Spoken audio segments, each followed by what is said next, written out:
Now that China is conducting the most ambitious military drill so far around Taiwan, I really want to show you this old video I made 2 years ago. I don't like to recycle old materials, but every point I made in that video is even more relevant today. Some folks were wondering why this Asian dude is so obsessed with Ukraine. Well, firstly, I don't choose my obsessions based on race and ethnicity. Like, I'm allowed to eat tacos, aren't I? But that being said, the Ukraine war did strike a nerve of mine, partly because if Ukraine falls, I can guarantee you that the next victim will be Taiwan, home to quite a few friends of mine. And of course, on the other side, I also have quite a few friends in China who may get their asses drafted. So there's definitely an Asian dimension here. China has been threatening to invade Taiwan for 70 plus years. One of the first things my parents had to learn in school was that Taiwan had to be liberated.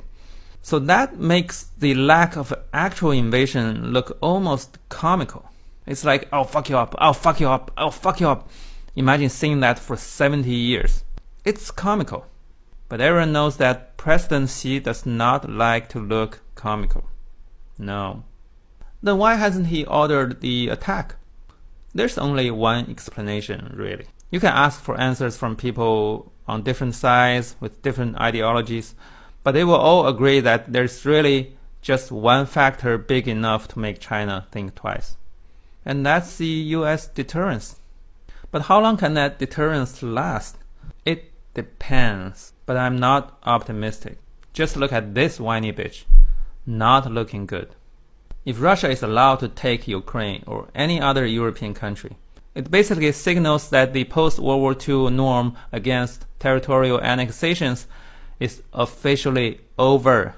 And China has a big green light to restart its territorial expansion in Asia, just like in the last few millenniums. One thing I want to add is how much the US deterrence has weakened since I made that video. This just happened yesterday. Military deterrence is not just about how many warships you put in a certain area. Whether the US troops stay somewhere doesn't mean they will actually deter anyone. Okay, deterrence is not just about physical presence, it's about signaling your willingness to suffer costs.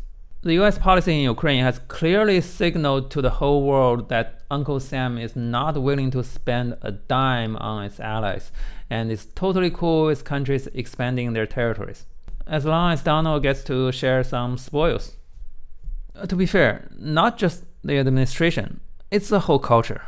It's the fact that 80 years after World War II, most people forget how easy it was for territorial wars to spread like wildfire.